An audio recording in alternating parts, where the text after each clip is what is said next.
The whole thing. It's a instruction. Say graph. Graph each inequality and check whether the ordered pair is a solution of the inequality. Okay, so this is your solution that they gave you. A lot of people ask me, what does that semicolon mean? That mean is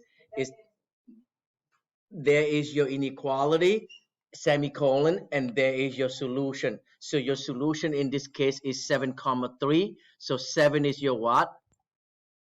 And 3 is your. So they want to know whether the point 7 comma 3 is in the solution or not. Does that make sense?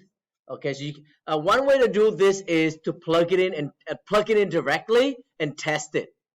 But hold on though. Even before I determine it, what do they want me to do first? Graph it first. If you want to skip the graph, that's fine. But at the end of the day, you still have to do what? You still have to graph it. So let's go and graph this first.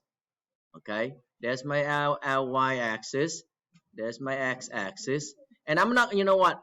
I'm not going to construct my x and y axis yet, because the equation that they gave me, it's kind of hard for me to know, like, you know, where to put my x-axis. So let's go to my inequality. I'm sorry. Let's go to the inequality first. So you get 3x minus 1 is less than 7y plus 1. So how do you graph an equation? What are the two forms that you had to have it in? Either what? Standard form or what? Slope intercept form. So my question for you right now is, like, which form do you want it to be in? And which one you think is easier to get it in? Definitely slope intercept form. Okay, because all you have to do right now is you have to go get what by itself. Get y by itself. So what's the first thing you do to the positive one?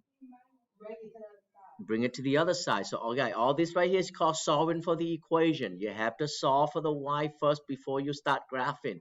Not every single inequality is going to give you like y equal mx plus b form. Okay. All right. So I'm going to go ahead and subtract the 1 from here to bring it over there, bring it over to the other side. Why? Because I want to get the y by itself. So this is gone. So over here I have 3x. What's negative 1 minus 1? Negative 2. Please don't call it 0. Okay, that was a mistake that some of you guys did the other day, that when I walk around I saw you guys have a 0, and then you start complaining and like, what happened? Well, because we didn't apply the inverse property properly. Okay. Everybody okay with 3x minus 2? Less than what? 7y. Less than 7y. So now I think I need to do one more step to get the y by itself, which is what? Divide this by 7. Divide this by 7. Everything by 7 or just the first term? Everything. So I'm going to go over to the left side here, and I'm going to, every single term that I have on the left side, I'm going to divide it by 7. Okay. Well, 3 divided by 7 is just 3 over 7. So I'm going to leave it as 3 over 7. Well, I'm gonna put down the x afterwards. Okay. Minus 2 over 7. Okay. Everybody good so far? Less than what? Less than y.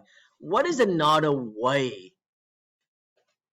to rewrite this so that the y can be in front? Y is greater than, right?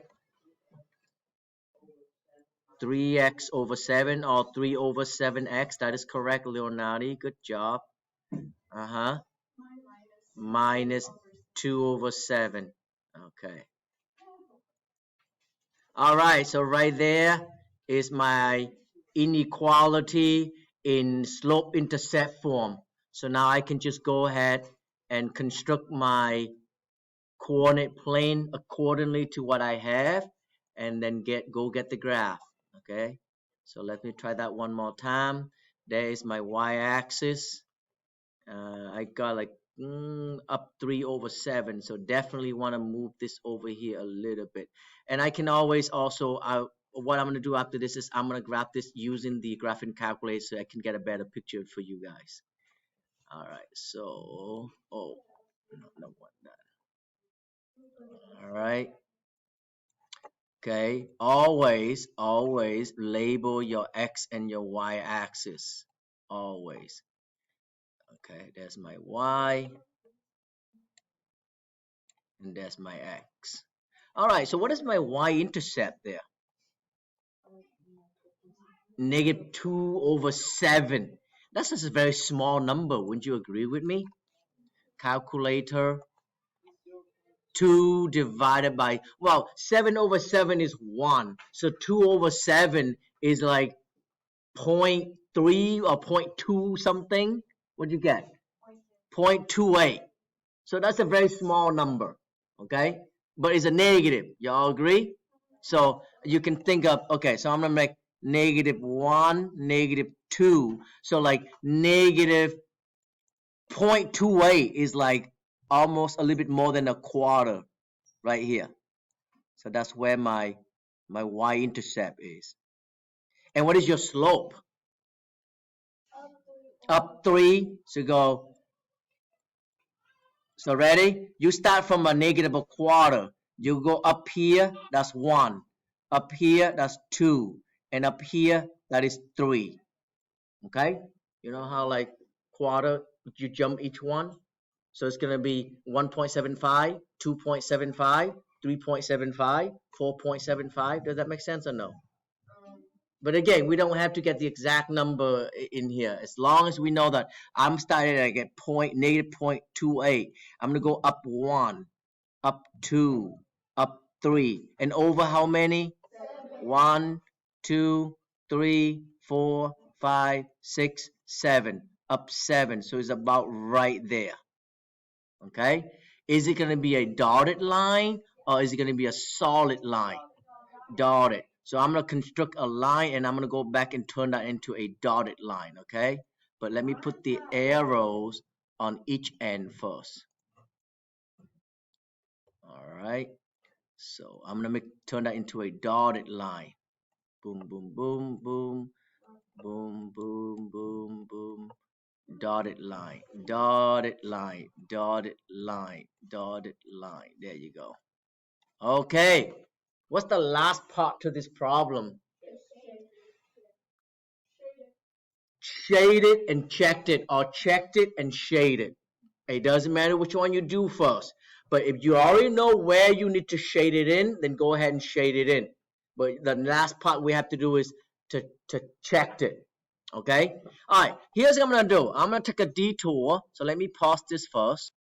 Alright, so there's my equation I plug in to the calculator, to graphing calculator. And let's go and see what it looked like on the graphing calculator right there. That's what it looked like.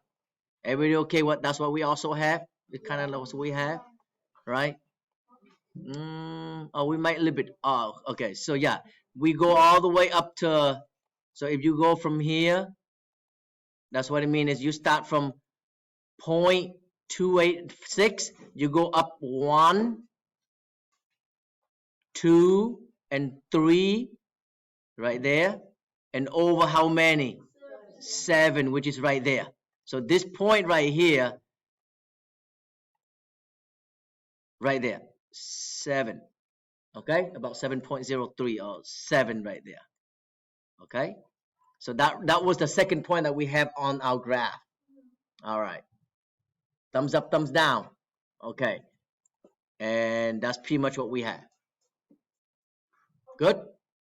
Okay, so now the question is, where do you think we're going to shade it in? Above the line or below? You think it's below? Why you say it's below?